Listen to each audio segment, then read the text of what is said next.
নমস্কার বন্ধুরা, স্বাদে বাঙালিয়ানা চ্যানেলে আপনাদেরকে সকলকে স্বাগত। আজকে আমি আবার একটা নতুন রেসিপি নিয়ে চলে এসেছি। রেসিপিটা হচ্ছে ডিজার্ট। এটা আমার বানাতে লাগবে, এখানে আমি 1 লিটার দুধ নিয়েছি। ফলের মধ্যে বেদানা নিয়েছি, আপেল, কলা, কালো আঙ্গুর, সবুজ আঙ্গুর। এটা আমার ফল।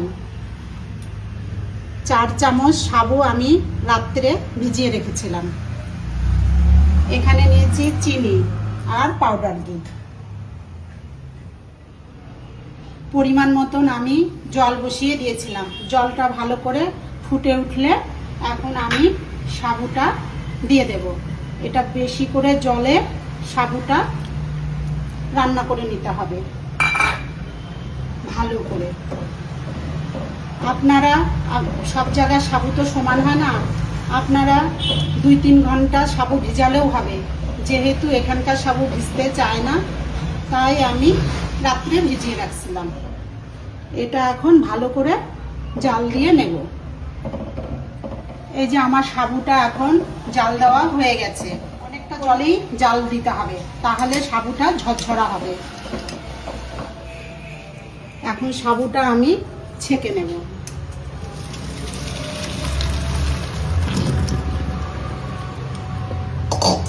ছেঁকে আমি নলের নিচে একটু দিয়ে ভালো করে ঠান্ডা জলে ধুয়ে নেব। তাহলে যে সাবুর যে টাচটা থাকে সেটা আর থাকবে না। এটা দুধে দিলেও তখন বেশ ঝরঝরা হবে। এখন আমি 1 লিটার দুধে 4 চামচ গুঁড়ো দুধ দিয়ে দেব। কেন গরম দুধে গুঁড়ো দুধটা গোলানো যাবে না, দলা বেঁধে যাবে। সেই জন্য আমি দুধটা দিয়ে আগে ভালো করে গুলে নেব।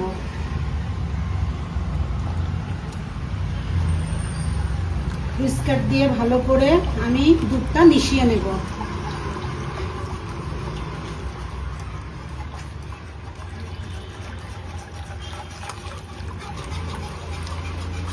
দুধটা আমি আগের থেকেই জাল দিয়ে রেখে দিয়েছিলাম।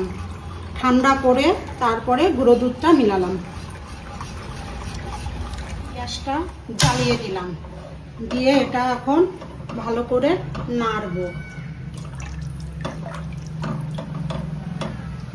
এখানে আমার একটা জিনিস ভুল হয়ে গেছিল, সেটা হচ্ছে লাগবে আমার 3 চামচ, 1 লিটার দুধের জন্য 3 চামচ কাস্টার্ড পাউডার। সেটা এখন আমি উষ্ণ গরম দুধ দিয়ে এক্সট্রা দুধ তুলে নিয়ে এটা গুলে নেব।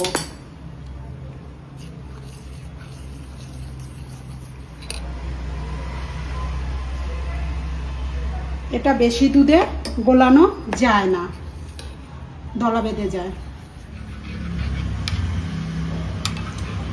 কাস্টার্ডটা গোলানো হয়ে গেছে। এখন আমি সাবুটা দিয়ে দেব।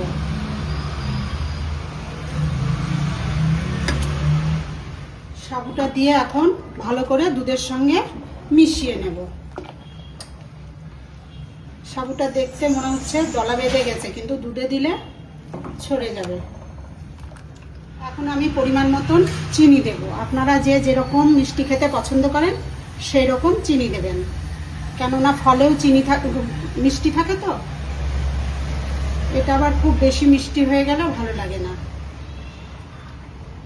এখন চিনিটা দেওয়ার পরে কিছুক্ষণ ভালো করে নেড়ে নেব।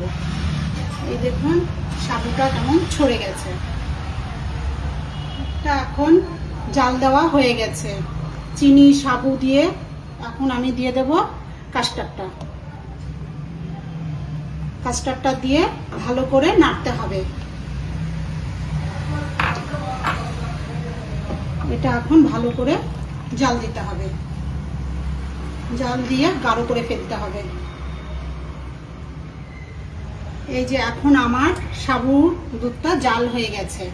এটা এখন আমি আধা ঘন্টার জন্য ঠান্ডা করতে দেব। এই যে আধা ঘন্টা পর নিয়ে আসলাম, এটা একদম ঠান্ডা হয়ে গেছে।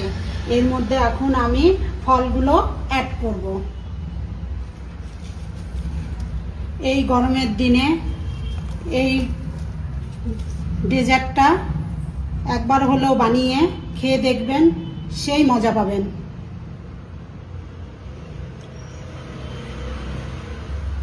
গরমের দিনে ডেজার্ট খেতে ভালোই লাগে।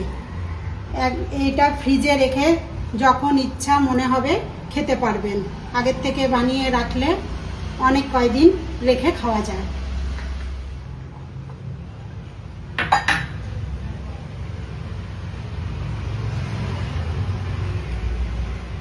বাটিতে সার্ভ করে দেখাচ্ছি।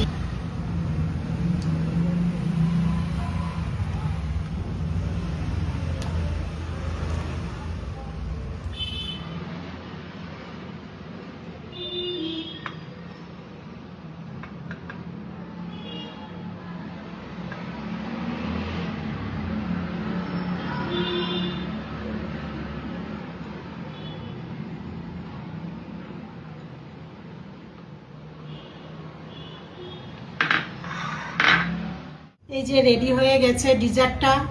এটা আমি এখন ফ্রিজে রেখে দেব, যখন ইচ্ছা তখন বের করে খাওয়া যাবে। আপনারা একবার হলেও বানিয়ে দেখবেন। দেখুন, আমি ফ্রিজ থেকে এখন বের করেছি, থিকনেসটা এরকম হয়েছে, এরকম হবে।